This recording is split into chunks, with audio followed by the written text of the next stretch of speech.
Good morning. Welcome. It's Friday, April the 10th. Good to join you, Brent and David here. We're well into the month of April now, so things have been moving along. Brent, you're getting some fertilizer put down. It's 5 o'clock somewhere. It just happens to be that other 5 o'clock for Brent this morning. So thanks for joining us before you head to the fields. Brent's been another busy week. The government's trying to find some more money for small businesses in this, PPP program. It looks like the Senate's talking about a couple hundred more $1 billion to fund that program. Sonny Perdue, through Twitter, President Trump directed Sonny Perdue to find some funds for farmers to help them through this disruption. Some senators signed off on a letter encouraging the USDA to use CCC funds, one of our favorite USDA slush funds, to help out ethanol producers. So the CCC funds are going to be something to keep an eye on this year. They put $15 billion in it as part of that CARES Act. Brent, you reminded me yesterday, there was initially calls for something like $50 billion or $100 billion going into that program. So they pulled that back, but now there's starting to be a lot of demand for CCC funds. I think, they will probably need the 50 billion they talked about by the time this is over. I think the problem we've got now, I think, you're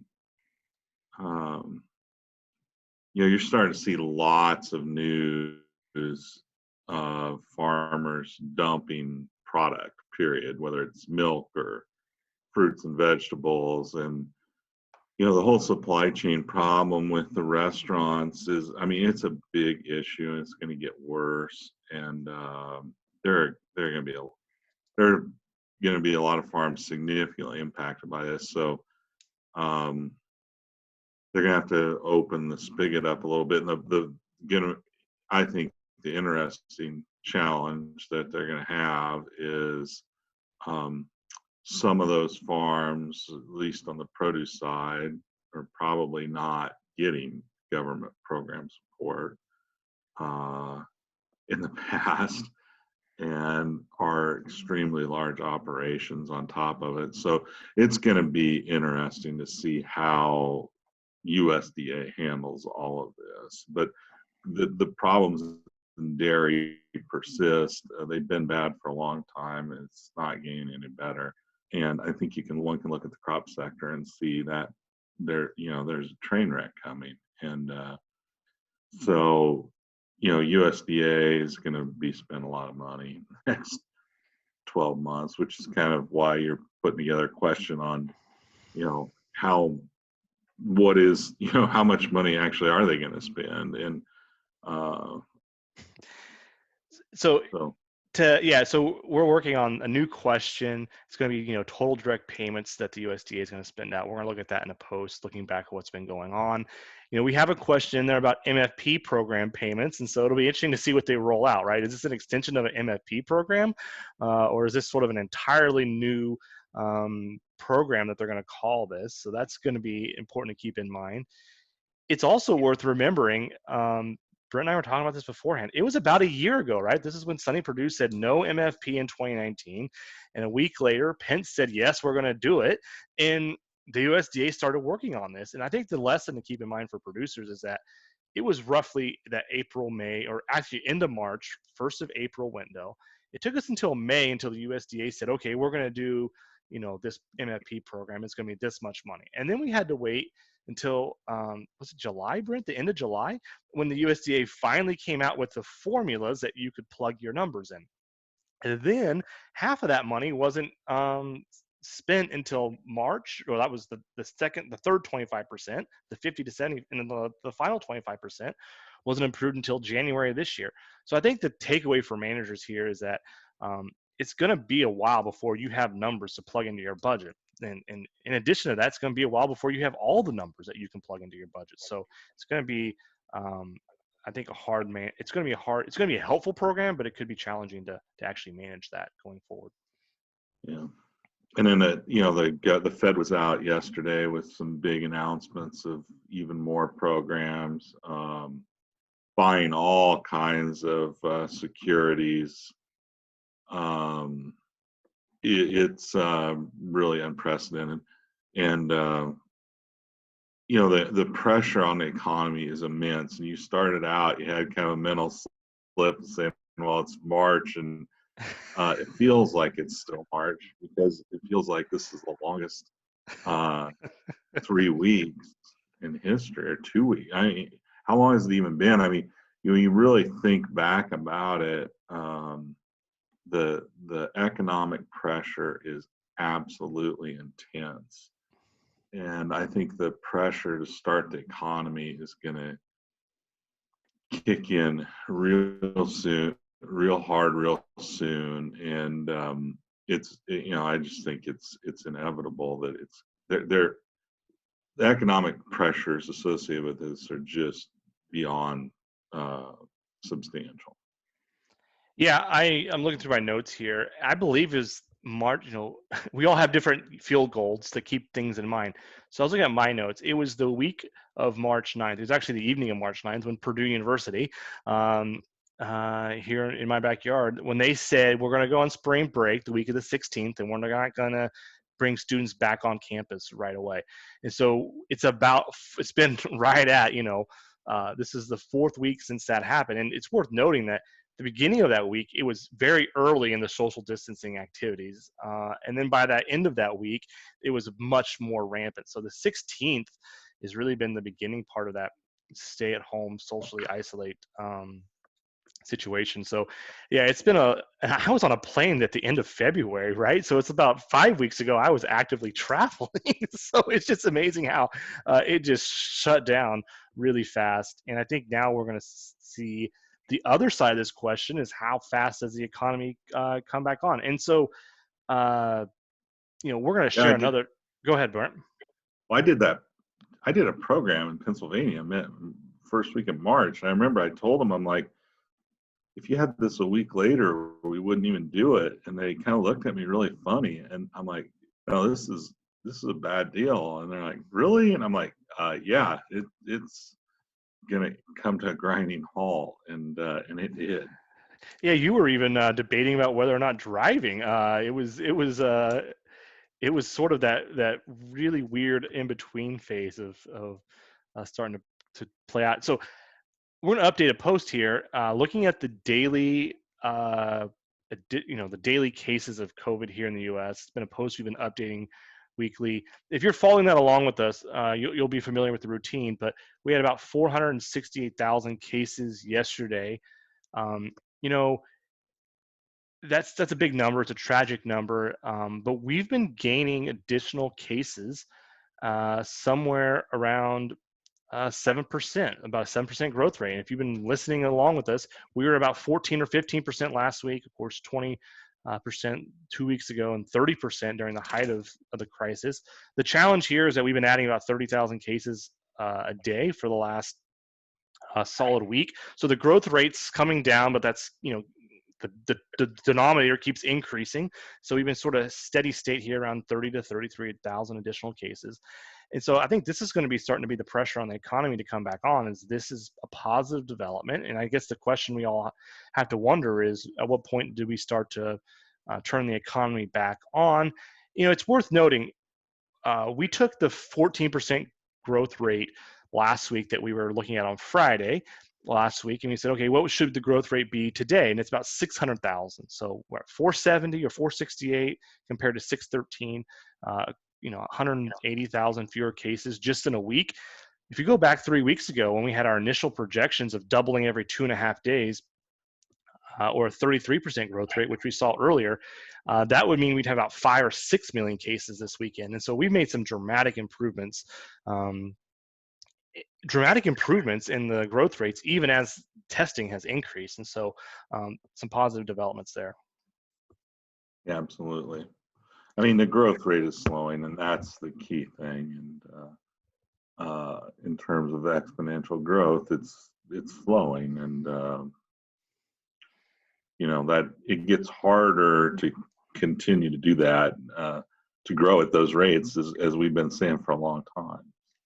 So there's actually a Forecast Network question that expires this weekend about, are we going to get to 1 million cases as reported by the CDC? Initially, I thought we were definitely going to get there. So my forecast has changed dramatically. Let me pull that up so I can share the specifics. Now I can't find it. Yep, 1 million cases. On or before today, April 10th. So we got to wait a little bit for the CDC report to come in. Initially, I thought there was about a 70% chance going back 10 days ago to April 1st. And now I've backed that down to about a 1% chance. So I think that just tells you how fast expectations have moved in the last, 7 to 10 days, and how Yeah. things have adjusted there. So I like to look at the data once a week. So this is my once a week update. I'm hoping next week we can talk about a growth rate below 7% and, see those cases, those daily cases starting to get less than 30,000. So Brent, we've talked a lot about the data. I'm going to kick this over to you. We have a new story in the Forecast Network. You've mentioned it a lot on here, but the precautionary principle. So can you remind us a little bit what that is and how that's relevant to today and the COVID-19 situation?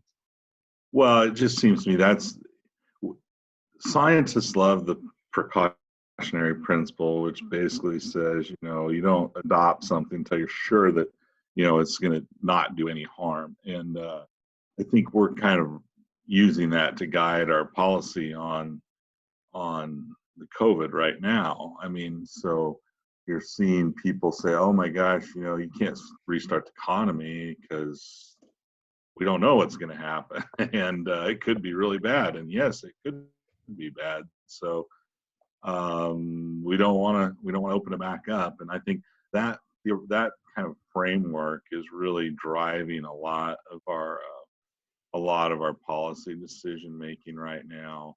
Um, I would say in the environmental space and other places, it's very, very widely used. You can't, generally accepted as safe kind of thing is often applied to it, even vaccine development. So there's gonna be more debate, I think, over that in the months to come. And you've got this great cartoon, that was in the story, the two frogs in the tub, and he's like, "Prove we'll be boiled," and the other one's saying, "Prove we won't." And they're very different kind of concepts. So it's just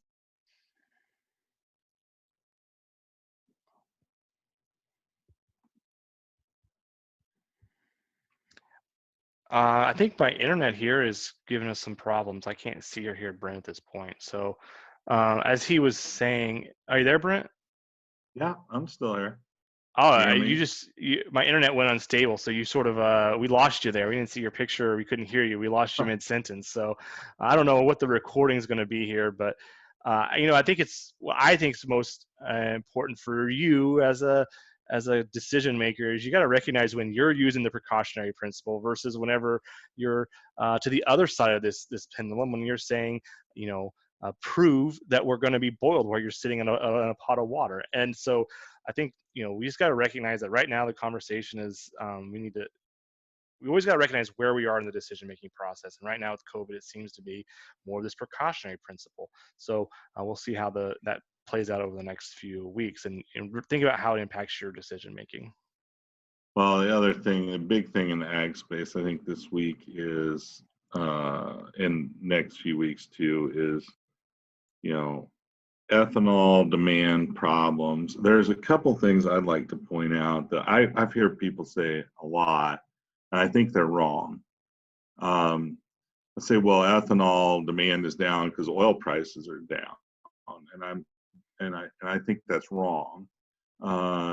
We have a blending mandate, and the mandate says you have to put so many gallons of ethanol into the gasoline supply. The problem is that people are not driving. Okay, and so it's kind of interesting if you just turn people loose today and say, well, the virus is gone, magically gone, and you take conditions of today with $1.50 gas or even lower, I think people drive like maniacs. and they go all over the place. Miles driven go up. We put all the ethanol in the gasoline supply. Eventually, everything will be fine. So I I think it's important to remember that.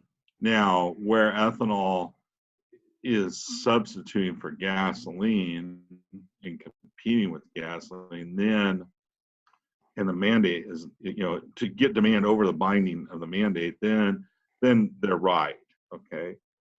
But in one level, we'll have ethanol.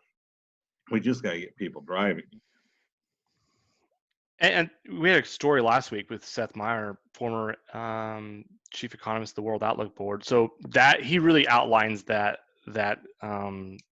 blending challenge as as oil refineries are blending less of fuel, and they're going to need less oil or less ethanol to add to those blends. So he did a really good job of outlining how that really plays out. And to your point, it's really challenging. If people aren't driving, they're not buying gas, and they're not buying that mandated blend. And so there's just going to be less blended this year.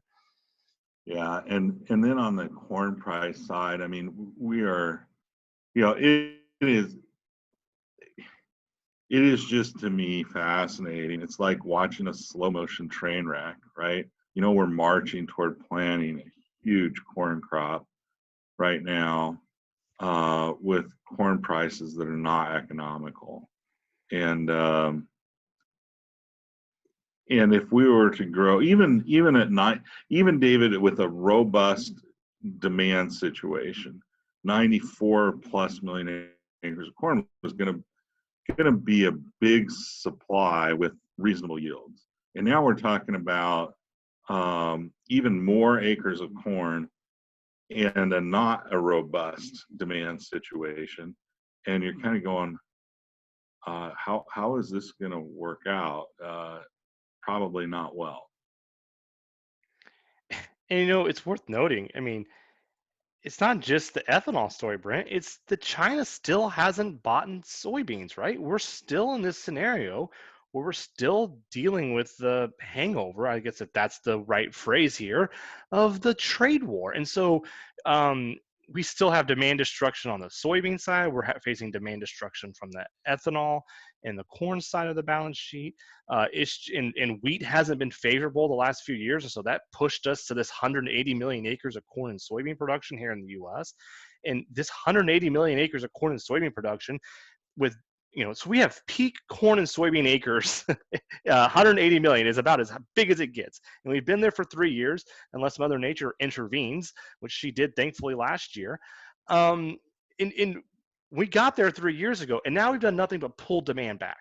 And so this 180 million acres of production just isn't going to work out well. And so I think I'll make a bold prediction. Unless Mother Nature intervenes, we're going to see some dramatic suggestions of how we have policy in agriculture play out in the next 12 to 24 months. I think there's going to be some big pressure as to how do we deal with absolutely burdensome ending stocks. And it's not just corn and soybeans, right? The dairy producers are dumping milk. It's a huge challenge for them as well. In the short run, I think the grain story is going to be a longer run story. It's going to take us a while to fully realize the impacts of some of this. Yeah, I think you're right, and it's a bad situation getting worse all the time. Now, that's not to say, I mean, I don't want to give the impression that nothing could go right, because right now we're saying everything's going wrong. There could be problems in South America. There could be other problems that would lead commodity prices to rebound. But right now, with the information we have, it's just not a good picture. And so I'm concerned about all kinds of stuff, and the financial safety of the ag sector, I think, is precarious at best going into this. And it's going to be a tough time. So I mean, I think this to rephrase what you said, which is very important. If you look at the 50%, like what's the most likely outcome for corn production, given all the information we have today? What's the most likely outcome for corn demand and soybean demand and soybean production, or usage instead of demand usage? Um, that it's a very bleak outlook. Now, that's not to say that if you go down to the what's the most optimistic 10 or 15 or 25% outcome, those are still, a positive. There's going to be positive developments. But when you look at the most likely outcome, as we sit here today, early April 2020, that's why we have to be. That's why we're a little concerned about all this playing out. So, not to say that we could draw from the far end of the distribution and get some favorable outcomes. It's just that it's not really in the cards at this moment. It's a low probability event. Right. All right. Well, that's all we have for you this week. Happy forecasting. Look for some more questions to be coming out next week, and we'll see you in 7 days. Thanks.